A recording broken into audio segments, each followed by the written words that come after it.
Martin Luther King Jr. She's also a Fox News contributor, and she has a new book out. We Are Not Colorblind, Healing the Racial Divide. I can't think of a better reason to have you on today. You know, when we look at all the unrest in all of these different places, and we hear our presidential candidates, sort of battling back and forth about it, what could either of them actually do to help working families? Melissa, I'm so glad that you've asked that question.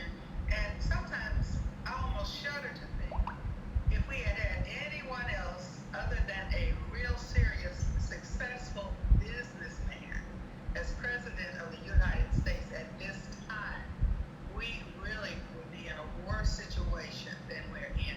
COVID, you haven't seen anything like that for years and years and years, that type of pandemic. And then the race wars, and to have them both at the same time. So I'm very grateful that President Trump, I'll talk about both candidates, but to begin to stabilize the economy, either candidate, both candidates would have to do that. I haven't heard a real plan from Joe Biden because his thing is let's spend more government money, do more for the people with the government money and the taxes. That tends to be the way that Mr. Biden thinks. President Trump says, let's keep people working. Let's make sure that people are safe. And he's doing a real good job with that, stabilizing that economy, giving SBA loans and PPP plans and the opportunity zones, money to historically black colleges and universities. When the criminal justice situation, when people are coming out of jail, making sure that they can be employed and have something to do.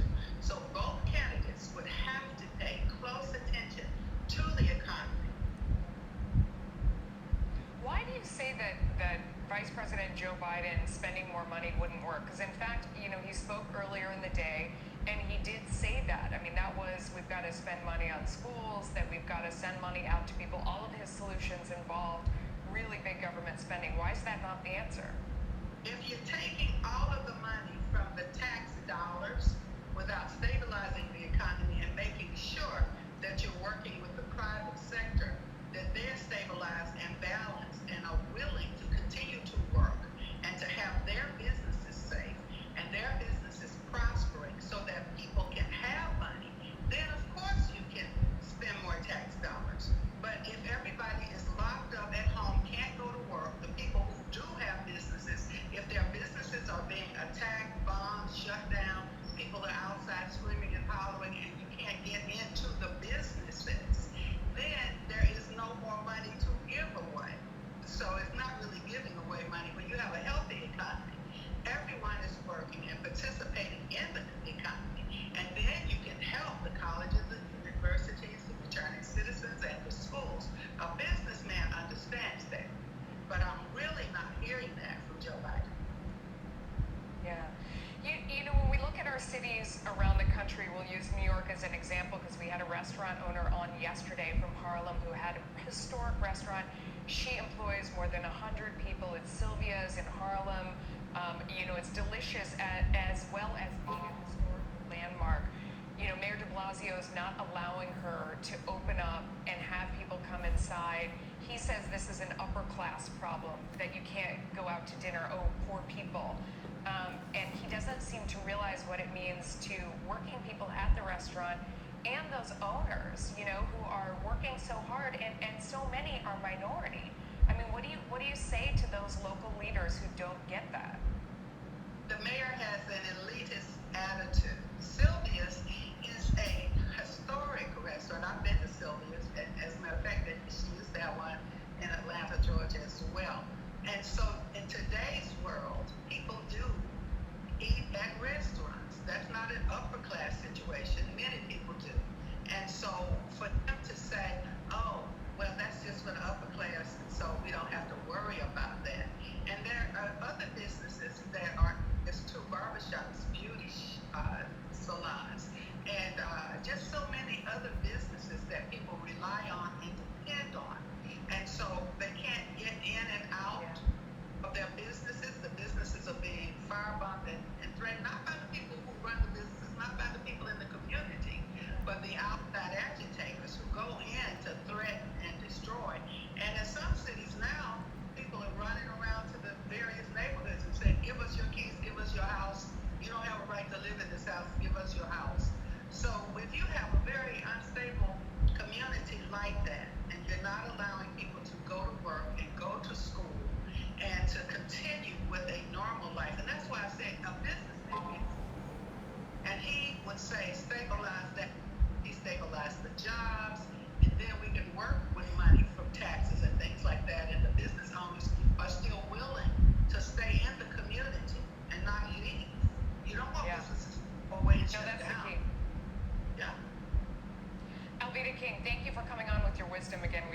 Good morning to all my fellow Americans. You heard it from the mouth of the daughter of Martin Luther King. Let me prepare for the next video. But before I do, I want to send a salute to all my fellow veterans of all organizations. God bless you all. I'm going to try to limit the formality because time is gold, and I have problems here that more or less at around 15 minutes of videotaping, it freezes on me. It might freeze before that, but you know, I'm trying to do everything so I can accommodate the videos, which is very important because there's a lot here. Let me see what I can do here. Okay, I'm going to show you this one, and then I'm going to last one with a little bit of humor. I'm going to go with Sarah Gonzalez, but she's great. I mean, she's great. So let me go to this one here, so you can see bikers are like kryptonite to BLM, soy boys, and male Karens when they show up. And this proof right here. Let me show this here.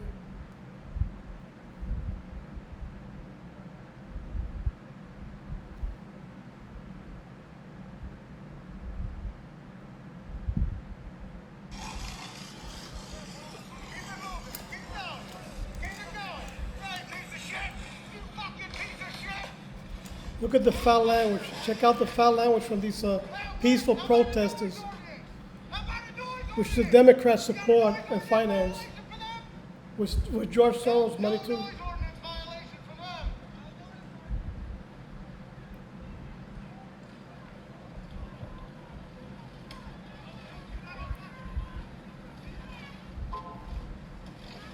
They answer us with foul language, but then they can burn down, they can loot and destroy.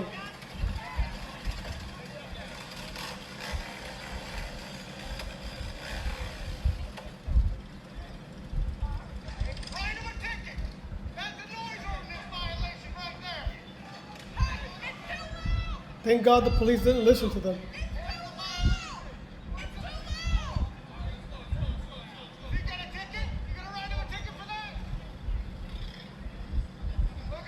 Thank God that the rioters couldn't do a damn thing. That's what the police got to do, just ignore them.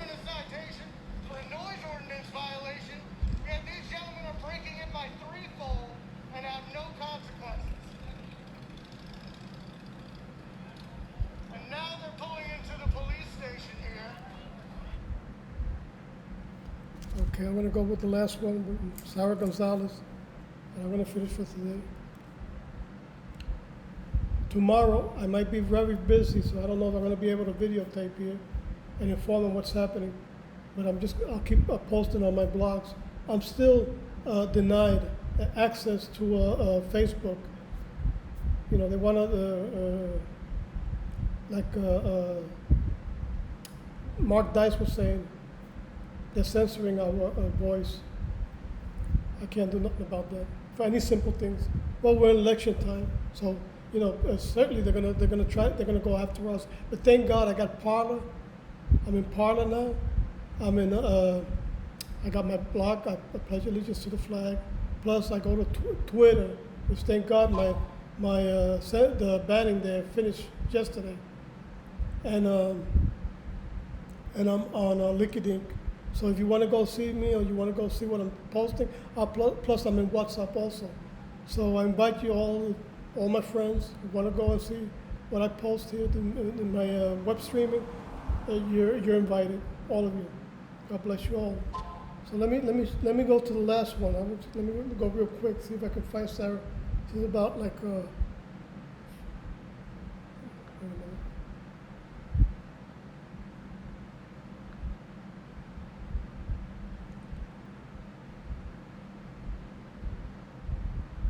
Like about the 4th page.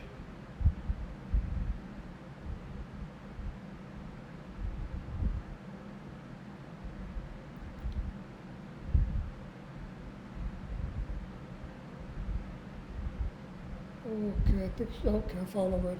So I'm going to leave all of you with this one. God, like I always say, Donald Trump, I always pray for you and Mike Pence that God protect you and your family and Mike Pence family also. Always, always, I always pray. And God bless our country eternally. I stand with God and Israel eternally. So I'll see you guys soon. And and God bless our military eternally. So I'll see you all soon. And like I said, I'm leaving with this last video. God bless.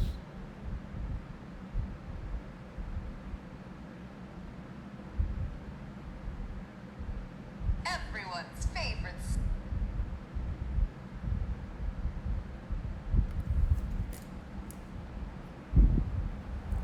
Here we go.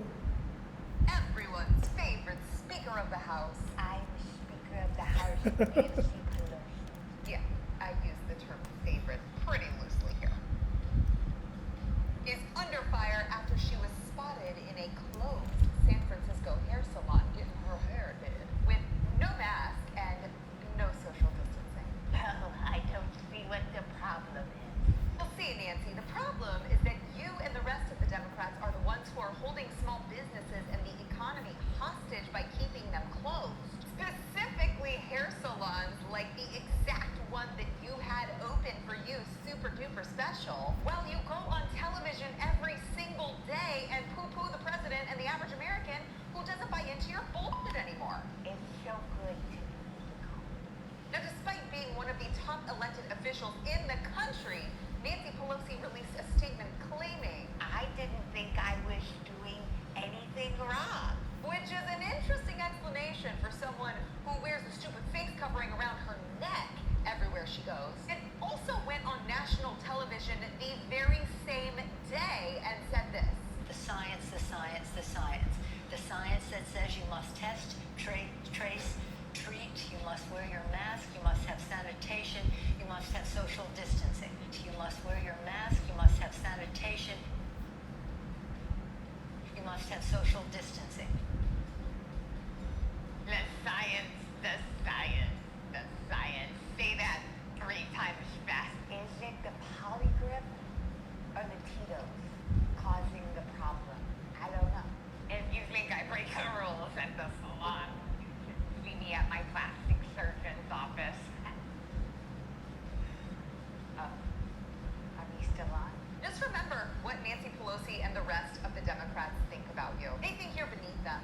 They think their own tyrannical rules should apply to you, not to them. They don't care that they can have packed funerals when someone dies and you're not even allowed to say goodbye to your loved one. They don't care that you're a small business owner who can't afford to feed your family anymore because they won't let you open their doors at the same time that they're making sure that they're presentable in pictures. Rules for thee, but not for me. And then they show you how much they don't care by blatantly lying to your face about it. I'm a big believer in wearing masks and not sharing any, shall we say, air. What's up, everybody? Don't forget to follow and like my page. You can find me all over social